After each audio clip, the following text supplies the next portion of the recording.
All right, hello everyone, and welcome to this week's episode of 22 Minutes with Jayson and Stefan. I shouldn't say this week's. Today's episode, Monday. It is Right. Monday, October 17th, and it is Monday Night Football for the Cardinals. I'm pretty excited about that, actually. Well, you know what I like about it, and I'm going to say a couple things. Okay, say it. Because our defense is called the no-fly zone, Yep. and we're playing against the Jets. So I think that's Oh, there you go. Yeah, nice parody. yeah, I like building that brand of the no-fly zone, and the Jets are going to come into town and listen. You're not going to fly, no fly. Right. Well, I'm your host, Jayson Bates. I live right here in Phoenix, Arizona, obviously.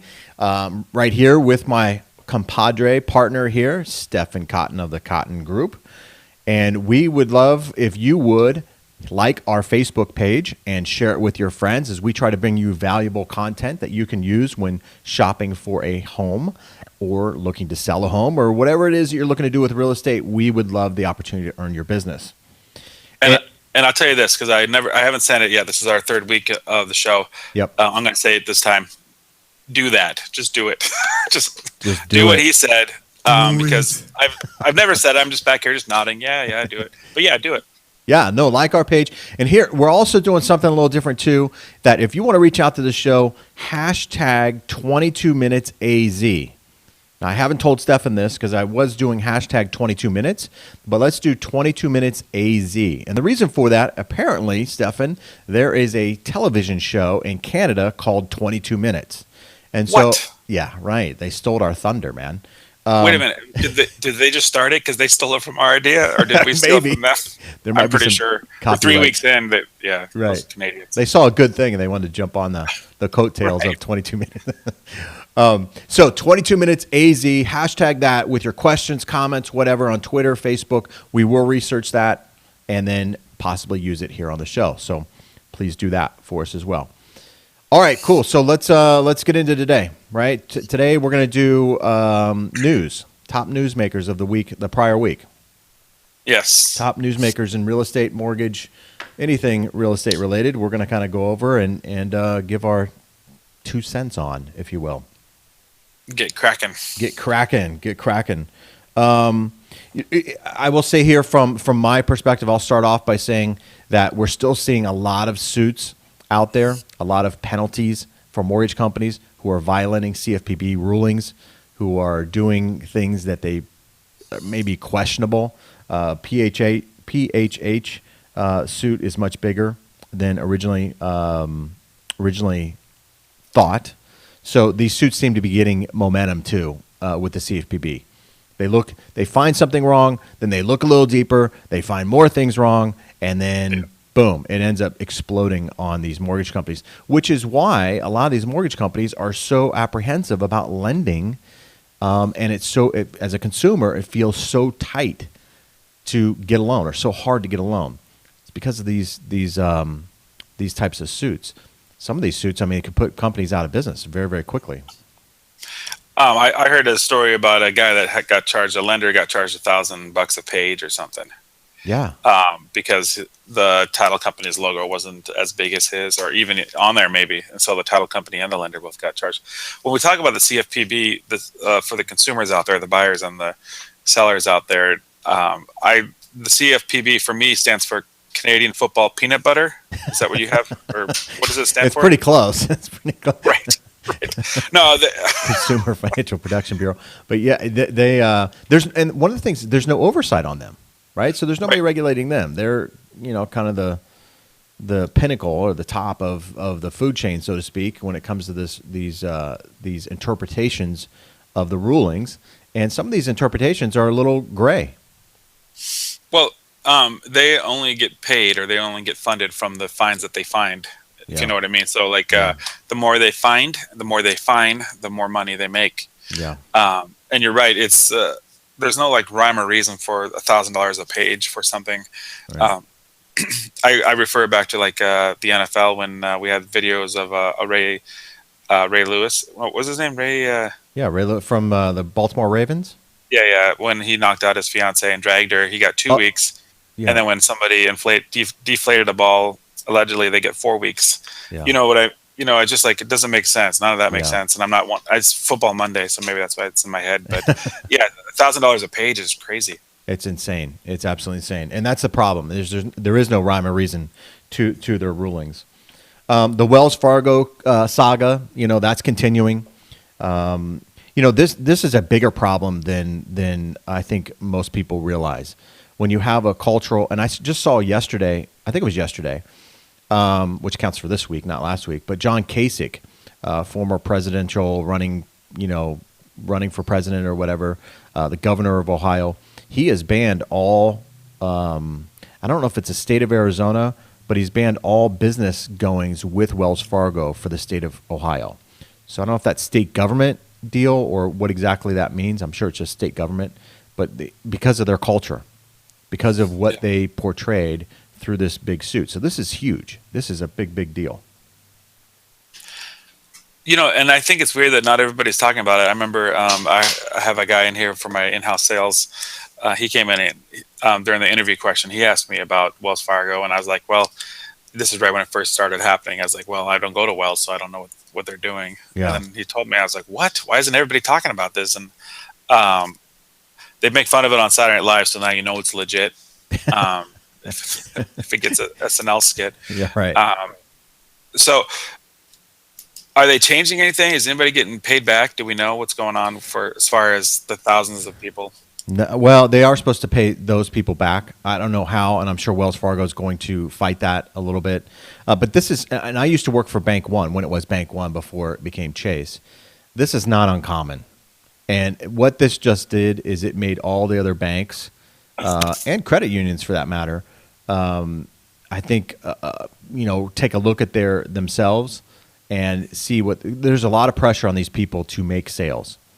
Right. Sales is driven heavily. Just walk into a bank, you see all these CD rates, and we got the lowest auto loans in town. We got this and that, and they tell their employees, their tellers, and things like that, hey, you need to push this. You need to get this. We got a quota. We've got to make this. We've got to make that. And so there's a lot of pressure on these employees to make those things happen.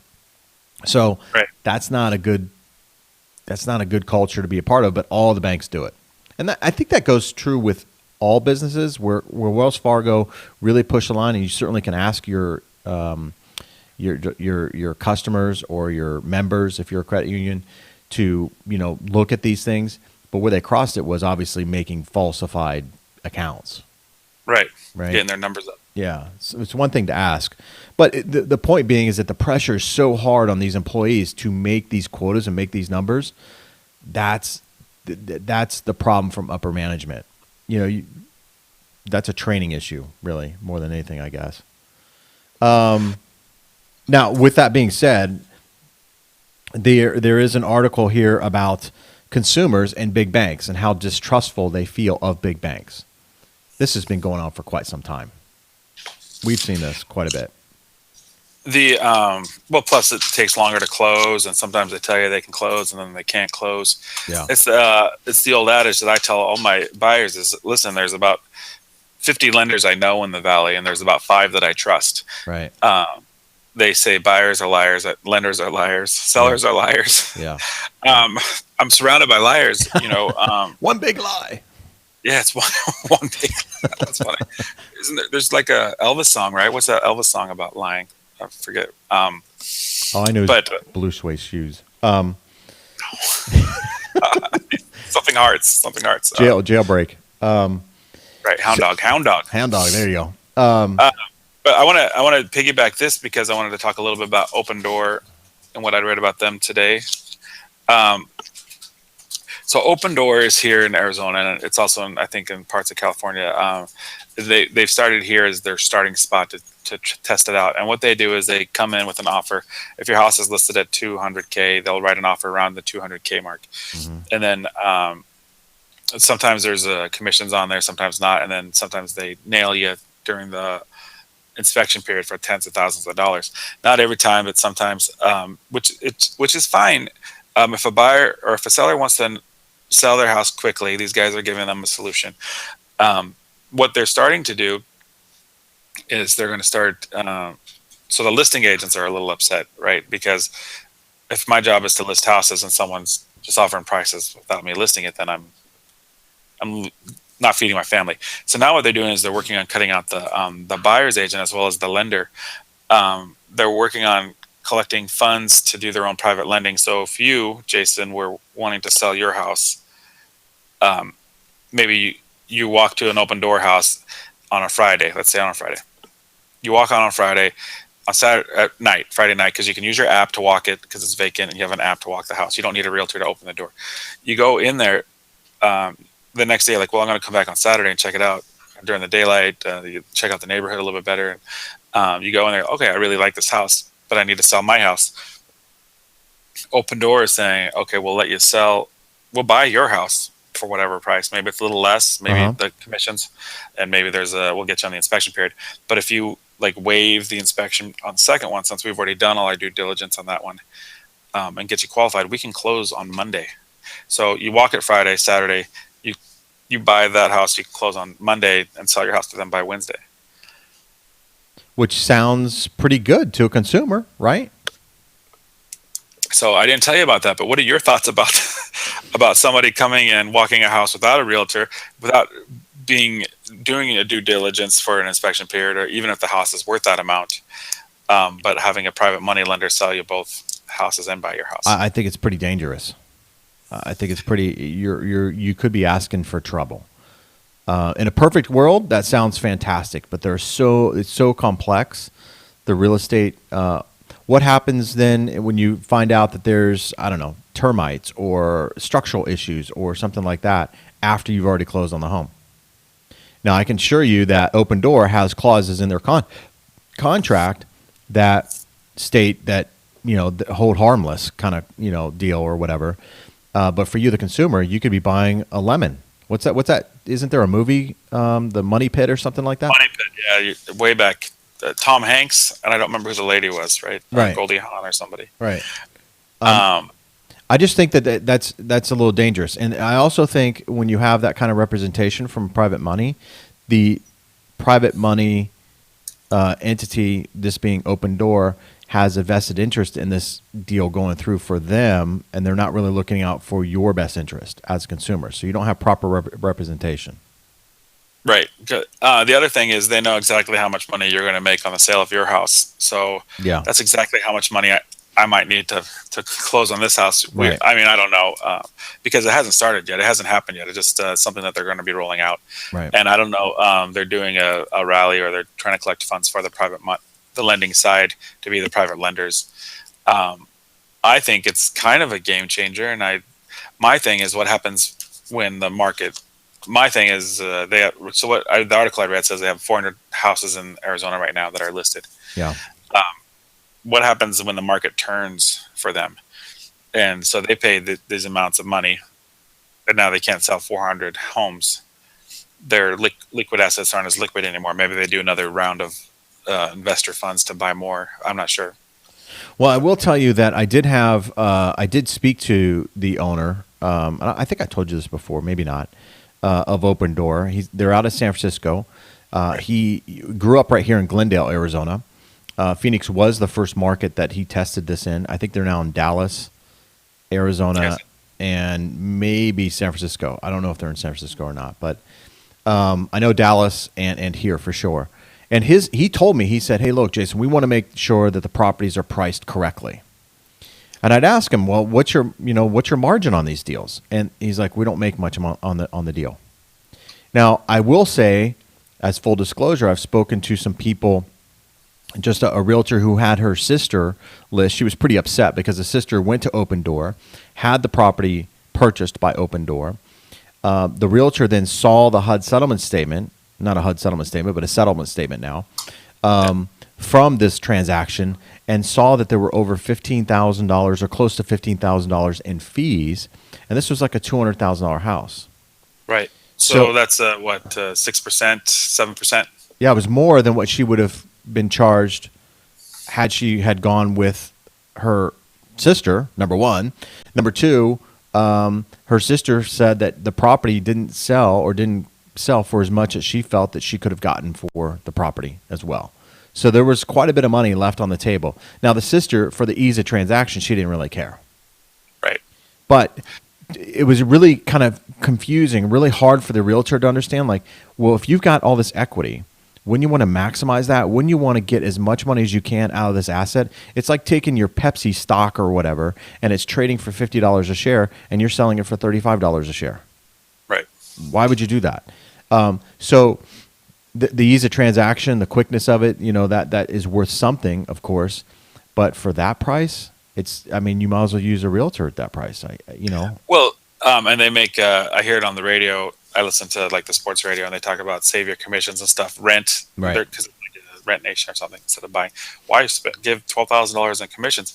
Well, because here's the thing that we talk about: the for sale by owners versus on the market with a realtor. On the MLS. Mm-hmm.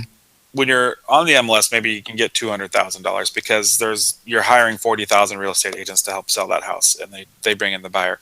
Right. When you do a for sale by owner, maybe you reach out to 5, maybe 50. Let's say you're aggressive and you got 30 agents that know about your property. Are you going to get 200,000 for this house? If any of these 30 agents has a buyer that's willing to pay that right then you guys talk it out. But you're not on every website. You're not everywhere. So I say that 6% that you would have spent on a realtor to get 200,000, just drop your price 6%. Right. Then offer it at 188 or 185. Right. Now people you're gonna sell the house. So then the caveat or the next step is, well, if you're going to drop it that low to sell it to get that net, then why not hire somebody and sell it quicker? Right. For the price to get the net that you want. So it always comes back to the net. So when you said that they had $15,000 in closing costs, what was she wanting to net? Was she wanting to net 185? Because there's even more than that because the fees are there. But maybe she got dinged a little bit on the home inspection as well. Well, she netted what she wanted to net. So in the consumer, her eyes, she didn't really care. Yeah. But for the realtor, the person who's in this for the long haul and in this for their career, it's really hard to comprehend why you would leave money on the table. And I totally understand that. Because like you said, the realtor can say, hey, if you want to fire sell your home, let's fire sell it. We'll just drop the price and we'll sell it quickly, especially at that price point here in Arizona. There's really no need for Open Door. Open Door, in my opinion, are on those funky properties that are tough to sell, that would maybe have sat on the market for 6 months with a realtor or something like that, where they've gone stale. Then maybe Open Door has a niche. But for somebody to initially do it, it can be a little bit confusing even to me. Although I like the idea. I got to say, I do like the idea of Open Door. And I think there will be a point where this algorithm will be perfected and it will put pressure on realtors. But the negotiation part, which is where the realtors really shine, that's taken out of that whole equation. Right. But there is a niche for that. If you're trying to sell, I don't know if they have a price point, a ceiling of $2 million, $1 million, but if you're trying to sell a home that has a very small niche of people, let Open Door sit with that inventory rather than you. Right. But in the price points, 200,000, 250, 350 and below, yeah, use a realtor, man. I mean, there's really no need. I'm going to equate it again to Monday football, since it's Monday and it's football. Because you said like the mystique of a realtor is being that top dollar, or like if somebody comes in, Open Door can kind of do a slam dunk when there's so many buyers under 250 or whatever. Like the Patriots this year, they were without Brady for 4 weeks, right? They were 3-1 without Brady. So my thought was like, well, the mystique of Brady and how great he is, maybe it isn't Brady. Maybe it is the defense. Maybe it is the coaching and the stuff. You know what I mean? Like, right. Now Brady's great and all, but maybe they could have won a lot of those games with someone else. Yeah. And so bring that back to the real estate side. Hiring a realtor to have your best interest to try to get top dollar is a little different than saying, here's what your net is. Okay, now that we know what your net is, let's see what the realtor can do. You know what I mean? Let's take this offer from Open Door, put it in our pocket, and see if we can't beat that. That's what I say. Yeah, I agree. And with that said, what I'm going to be doing today is I got 5 listings. 2 of them have tenants inside. So I'm going to actually, as a listing agent, I can reach out to Open Door and I can see what their offer would look like. That way I can at least present it to my clients, because 2 of them have tenants in there for like the next 5-6 months. That's a great idea. I like that idea, Stefan. That's a really good idea. Hey, we got about 2 minutes left here at Wow. 22 minutes. It goes by quick, right? So we try to keep this to 22 minutes. This is our third week. We're trying to keep it. We understand your time is valuable, so we're trying not to go too long here and keep it short and sweet. What's tomorrow? What do we talk about tomorrow? Tomorrow is trends that are happening in and around Phoenix, real estate related. Like beards. Yeah, beards, And that whole crew like, cuts, right? Short sleeves, shorts, board shorts, flip flops. Those are trends right here in Phoenix. yeah, golf shorts. Golf shorts. Or golf shorts. Yeah. There you go. All right. So, hey, again, I can't say this enough. Please like our Facebook page, share it with friends and family. If you're looking to buy and sell, please, we'd love to represent you and earn your business, not just be there. We want to earn it. We do feel that we are the best here in the Valley of the Sun, Phoenix, Arizona. So we would love the opportunity to show you what we're made of and earn your business. So please reach out to us. I was going to say we kind of talked about the trends already, so they don't have to tune in tomorrow. But we're not going to be talking about those trends. We're going to be talking about real estate trends. Yeah, we're going to be talking about exactly real estate trends in real estate. Which these are big deals. These can make a big difference in what you're doing, especially if you're looking to sell your property. There are a lot of trends within the property itself that people and buyers are looking for. So we'll hopefully give you some insight on that as well. All right, thanks. So, all right, cool. Well, thank you, everyone. Again, if you're watching us on YouTube, hit that thumbs up and subscribe for us. And we will see you each and every day right here at 8:30 on this 22 minutes Bat channel, Facebook channel, live channel. Yeah. All right, cool. Well, until tomorrow, we'll see you tomorrow. Thanks.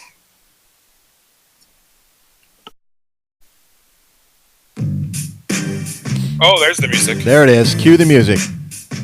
One job, Jason. One job. I know, right?